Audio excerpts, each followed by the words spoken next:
welcome back to another Armchair Safari with Natalie and Robin. Oh, where are we off to now? Well, we're going to Tokyo, as usually the first port of call for most people when they go to Japan, and then up north. So we're going to visit Sendai, which is essentially to visit Matsushima Bay, which is a very pretty geographical feature. And on the way back to Tokyo, we're going to stop off at Nikko National Park, very briefly. It's only a short stop. And then we're going to go to Fujikawaguchiko, which essentially is the Five Lakes area for viewing Mount Fuji. It's a spectacular destination. Then back into Tokyo, and then on the train up to Nagano to visit the Snow Monkey Park to see if we can catch sight of the snow monkeys. And then we spend the day in Matsumoto, which is famous for its original castle. Then it's back into Tokyo and then south to Yokohama, which is the country's second most populous city, I believe, before heading on for a quick stop at the Izu Peninsula, again well known for its sort of rugged coastline, before continuing around the southern part of Honshu to Nagoya and then Takayama up in the north to visit the beautifully preserved streets of Takayama, and then finishing up in Shirakawa-go, which is a World Heritage and stunning little set of villages in the Japanese Alps. So here we are in Tokyo, the Meiji Shrine, which is the grandest Shinto shrine in Tokyo, dedicated to Emperor Meiji and his Empress, who reigned between 1868 and 1912. This was the emperor who finally opened up Japan to the world. The shrine was built in 1920 in his memory, but it was destroyed in World War II and had to be rebuilt in 1958. But they've done a pretty good job. It's quite authentic and a stunning place. There are extensive gardens and forested areas amounting to about 70 hectares. Apparently there's 120,000 trees. Wow. Now these little plates are called Ema tablets, and people write their hopes for the future and display them at the temple. I believe this is a very popular place for weddings, and here we have a Japanese bride. In a traditional bridal costume. The Japanese joke is they have to wear that headdress to cover up the horns. That's the Japanese men told me that. And here are some priests with their little fans, and here's another guest. Also, they take little kids dressed up. Yeah, if they're 3 or 7 years old, I think, or was it 5 and 7? I never remember. And so they make fantastic subjects. Not always happy kids. A little bit overawed with the ceremony. Now there's what are these? This is a huge collection of sake barrels at the entrance near that huge torii gate. Each of them holds apparently 72 litres of sake, and they were donated to the shrine by the manufacturers of the sake, but apparently for some reason now they're empty. Well, that's not surprising if you see some of the priests staggering around the place, but it's obviously good advertising and publicity for the companies. It's kind of free advertising, isn't it? It costs them 72 litres of sake. Here we are in the gardens. And the gardens are beautiful, and not always, they're also the side, I think, not always something that regular visitors would go to, I think. Here we are in Harajuku, which is famous for its celebration of youth culture. Youth, yeah, or not so youth. Young people love going there on the weekend, dressing up. A particular favourite style is rockabilly people and anime people and cosplay people. They love having a photo taken. Some pretty weird outfits. Yeah. So this is next door to Meiji, so it's an obvious place to visit if you go to the shrine. And here's some girls posing.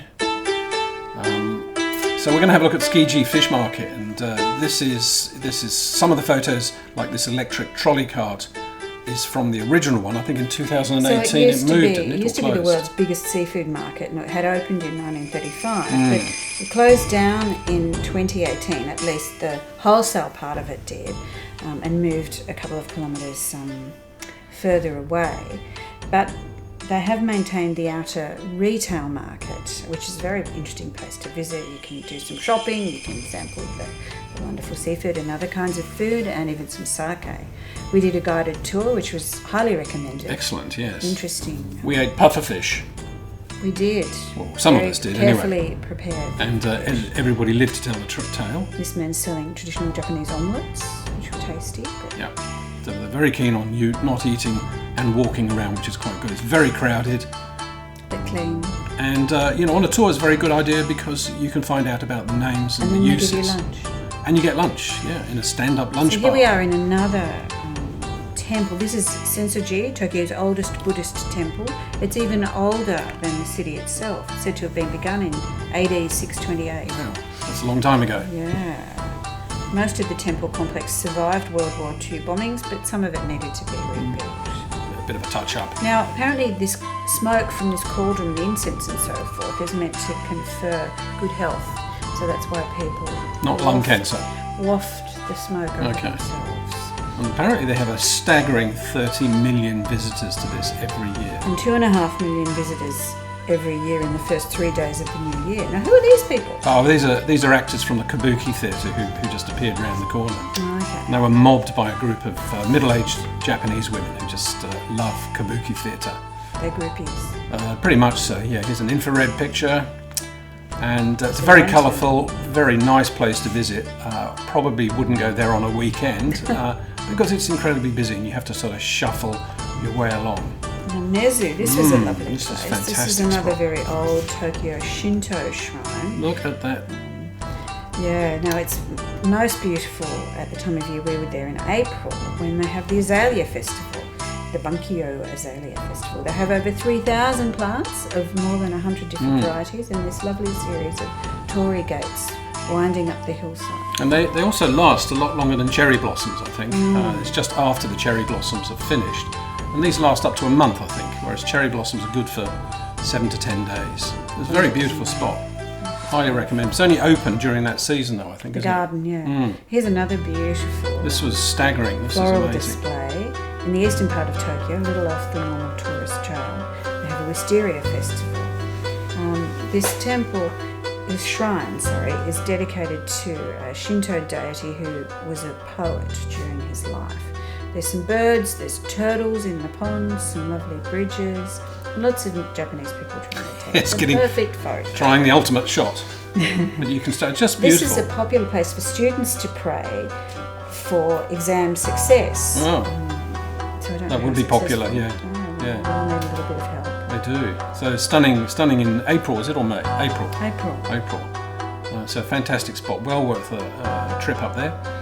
And here we now are in central Tokyo again. This is just north of Tokyo Station. This is Shiodome, which is a huge, relatively new office complex with hotels and restaurants and clubs and pubs and bars, And all lots sorts of of stuff. concrete and steel and glass. And it's all on about 5 or 6 different levels. So I got lost there several occasions. You just wander around and then you find you've gone round in a circle. And because it tends to be all sort of shiny and glass, it all looks the same. So it's, unless you know where you're going, it's very hard. But very interesting. I've stayed there in a hotel on the 18th floor of one of these buildings, and you get a fantastic view of Fuji-san, Mount Fuji, on a clear day. So it's an interesting place, close to Hamarikyu Gardens and, as I say, Tokyo Station. Here's some more. Very It is very built up. Yeah, well, that's Tokyo for you, I suppose. We were lucky to find some nice.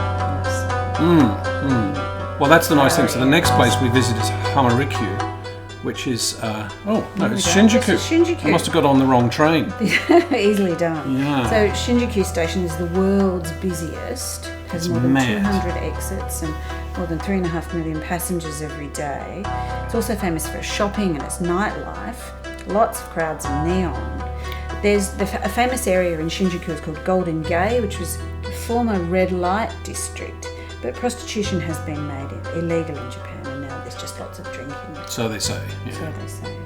So off to Odaiba, which is across the bay, and this is used to be a lot of small little islands, and they joined them all together and refilled the land or reclaimed the the land, gaps. filled in the gaps, yeah, and turned it into a sort of a high-tech sort of destination. And I've stayed there one time. It's kind of interesting. It has a lot of high-tech buildings. It's even got a beach that people go to. It's a fake beach. The sand's been imported. So only surf. No surf. What are these boys doing? Well, they're practicing sumo. And They're not very fat. well, I went to Japan and I asked the organizer, can we go to a sumo match? And they said, well, the season hasn't started. So they rang up somebody at Waseda and they said, we've got some students training, and they put on a show for us, which is fantastic. And They're here strong. They are strong, yeah. You know, so these are all sort of electrical engineers or I don't know what they were studying. You know, it's a technical university, I believe. Oh, so they just do this for fun? They're not practicing to be sumo? Well, I suppose no. So you don't go to university to learn to be a sumo. You come out as a graduate of the university with some kick-ass sumo skills. Right. Wow! Look at all those pedestrians. This is Shibuya, which is another sort of... How many pedestrians are there? Oh, millions. Right. It's the world's busiest pedestrian crossing. What they do, they stop the traffic and then pedestrians just inundate the crossing. I think it's 5 different directions, all at once. And somehow they don't crash into each other. Yeah, 2.4 million pedestrians, according to my research. And of course it's famous for the Hachiko statue of the dog that waited for its owner to come back, and then suddenly the owner died, and the dog kept coming to the station waiting for it. It's a very sad story. So it's a famous meeting place, and I don't have a photo of it. The dog? No. I took a photo, but it was blurry because it was night time. There you go. There's some blurry photos. There's some more blurry photos. Oh no, this is interesting. These are sharp pictures. This is the Tokyo Metropolitan Teien Museum, which was built in 1933. It's the former residence of Prince Asaka Yasuhiko and his family. The prince had studied earlier in his life in France and the USA, where he came across Art Deco architecture and fell in love with it. And he stunning, isn't it? Arranged for this house to be built. It's decorated very richly inside with Art Deco furniture, including Lalique glass. A lot of Lalique. There's a beautiful garden attached with bridges and streams and lovely plants. And now it's used as an art gallery. So in Shiba Ward, or in Shiba, you can visit this place called Zozo-ji, which is a very colourful shrine. Again, most of it has been rebuilt. The oldest part of it is the sort of main gate, which harks back to 1622. Has a tree, it has a pine tree planted by General Grant in 1879 from the Civil War. Yeah. But it also has this very sort of sad place where there's a sort of graveyard for unborn children. So they'd miscarriages. I guess, yeah. Shimokitazawa. On a happier note, yes. One of my favourite parts of Tokyo. It's a very funky part. It's very cool and grungy and eclectic. Possibly the Newtown or Redfern or St Kilda of Tokyo. And there's hipster cafes and second-hand clothing stores and vintage vinyl. Yep. And antiques. I can confirm. Even when the shops are closed, they have amazing painted and decorated shutters. It's a really nice place to wander around. And here's someone we may know. Here's a vinyl connoisseur on the track. Aficionado. On the trail of a bargain. That's right. There he is. There we go. Shame we couldn't bring that one. So they're very good. They're very good with vinyl. The Japanese. They press a lot of vinyl records even now. And here's a vintage clothing store and a restaurant. It was a really nice place to wander around, a relaxed get out of the traffic afternoon, and the noise and the concrete and steel, essentially. So the next location is another very nice place to wander around called Yanaka, which is very close to Nippori Station. So this is a very traditional area that was spared from bombing in World War II. And now there's some buildings that are protected. It's also famous for a large cemetery. Very big cemetery, yes. Yeah, and it's got the graves of numerous famous artists and feudal rulers, including the last shogun Tokugawa. Yeah. There's a tea house. So again, very pretty place. So you've got to clean up after your dog. You've got to clean up after your dog. Don't know about your cat. Cat looks a bit evil. They had some beautiful florist shops, and there's even some Australian flannel flowers. Somewhere, yes. And people have nice little potted flower gardens, and here we are back in the cemetery. And you can pop into a tea shop and have afternoon tea, which in Japan is slightly different to English afternoon tea. No scones and strawberry jam for sure. But it's a pleasure to see so many, I suppose, original buildings. Some of them are a bit run down, but it's just nice to see. So over the road from Shiodome, of course, is Hamarikyu Gardens. Down near the fish market.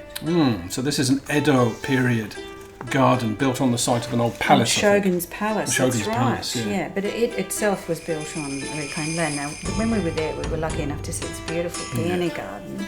Lots of lovely trees.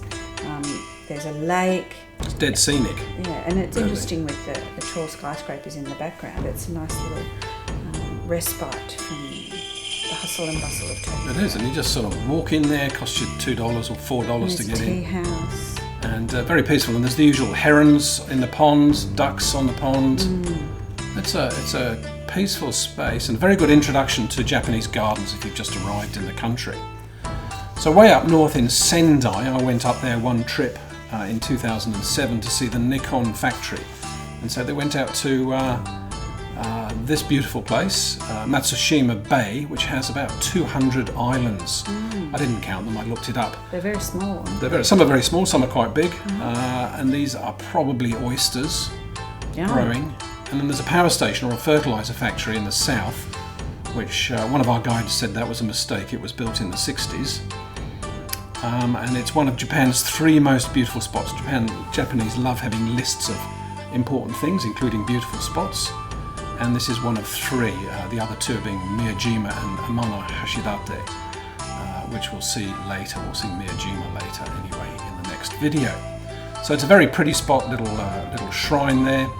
And then hop back on the train in the rain, visiting Nikko. So I only had a couple of hours in Nikko National Park.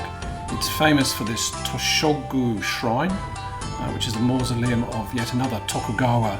Remember Ieyasu, who founded the shogunate originally. I can't remember the date. More sake barrels. More sake. These ones are empty, probably. All empty. You have to take your shoes off when you go to the You do, yeah. And if you've drunk half the barrel, you'd never find your shoes again. You wouldn't be able to do them up again. No. So here's a guardian of the temple. And then it's back on the train. We'll go back into Tokyo, of course, and then interconnect and head on the Shinkansen up to Nagano and the Snow Monkey Express. And it's very pretty. Again, this is an autumn ping pong club.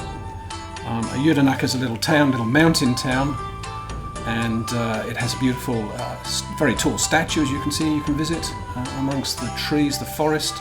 And a stuffed monkey. And a stuffed monkey. Now you can check the monkey cam. There's a live stream camera to check if the monkey's there. We were told that they weren't there because they were in the hills breeding, apparently. Very weak excuse. But it was still important to them. It was, yeah. It's a lovely walk through the forest up to this place to see the monkeys that weren't there. And just as we were about to leave in the car park, a monkey turned up. And of course just got hassled by everybody with a camera. So we did see a monkey. Now, day trip from Nagano, of course, is Matsumoto, which is very famous as one of the few original castles left in Japan. A lot of them just burnt down. A lot of them got damaged in the Second World War, of course. So this was nicknamed the Crow Castle because of its black walls. They used lacquered walls. So they're made of timber. They're mostly timber, yeah. So which is why they burn very nicely. And the donjon, the wooden keep, dates from 1595. So it's beautiful inside. I think it's 5 or 7 stories. Very pretty. And part of here's a kid demonstrating some martial arts in the car park, as you do. Then it's on to Fujikawaguchiko.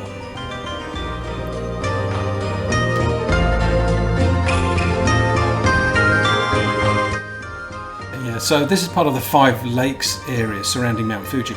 Very pretty, and you go there for a weekend from Tokyo, or just to stay. Go walking, go bushwalking, and of course from Kawaguchiko, this is where you set off on one of the routes up the mountain if you wanted to do that. Well, it's sort of kawaii. Japanese always combine a bit of Disney World with real life, I think. So further south, we stopped off in Yokohama. It has a beautiful Chinatown, it's a very busy Chinatown, very populous city. A lot of Chinese and Korean living in that area. And it's had foreign trade since 1859, but it was pretty much wiped out in the Second World War. And then the Americans kind of rebuilt it and used it as their main trading basis as the occupation began after the Second World War. But it has this fantastic Hikawa Maru, which is a museum. It's an ocean-going liner, which is now a museum, correct? Yeah, it's just pretty. These are the days, yeah, Art Deco again. Again, this was 1920, went between Yokohama and San Francisco. And was a first class, these are the first class cabins, the smoking lounge, and the restaurant, dining car, and a first class bedroom. There they are, yeah, but you couldn't swing a cat.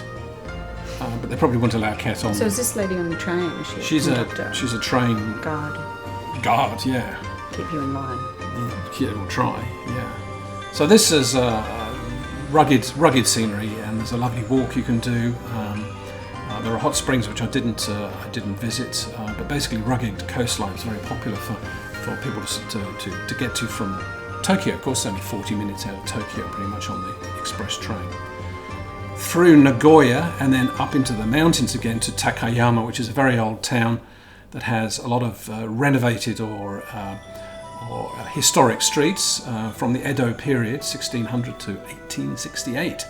And a lot of merchants there, a lot of sake factories. We tested beautiful old stone wooden buildings. a lot of wooden buildings, yeah, and fabulous in the autumn. Of course, here's a ginkgo tree. It's huge. Which is gigantic, massive. So I have to do a very slow pan up the tree to get its full size. So you can try a lot of the sake. There are a lot of sort of nicky-nacky shops, but it's a very pretty town to visit, I think, on the way up into the mountains or the northern parts, the northern shore of Honshu. So ginkgo at the time we were there was the go-to colour. This beautiful yellow, and here are some of the sake bottles displayed in the merchants' windows. Some of them are ceramic bottles, most of them are ceramic, I think, some glass ones. Do they make them there? I don't know if they make the bottles, but they certainly make the contents, yeah. And here's just a tripod shot of the Takayama River. Neutral density filter. And then it's a bus trip across the mountains to the World Heritage Shirakawa-go area, which is a series of 3 villages which have these fantastic thatched houses, these thatched farmhouses, gaso zukuri farmhouses they're called.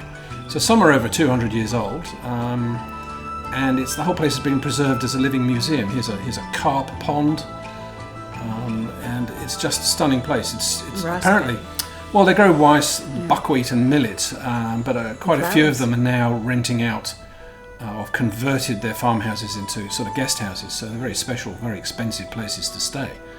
But if you want a real taste of UNESCO World Heritage plus ethnic sort of historical experience in Japan, which is quite different to almost everything else, you know, it's got a hint of... It's a long way from Shinjuku. Well, it's sort of got a hint of the Alps, really, the European Alps. Is it cold there?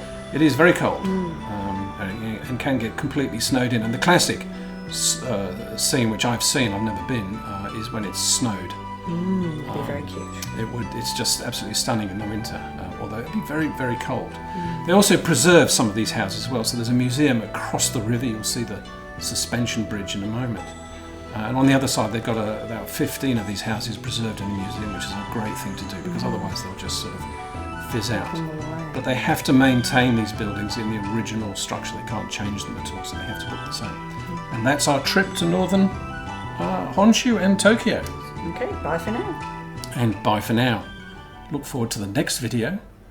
Wait, there's more. There's more. There'll be more, all about Kyoto and its environs. See you soon. Sayonara. Sayonara.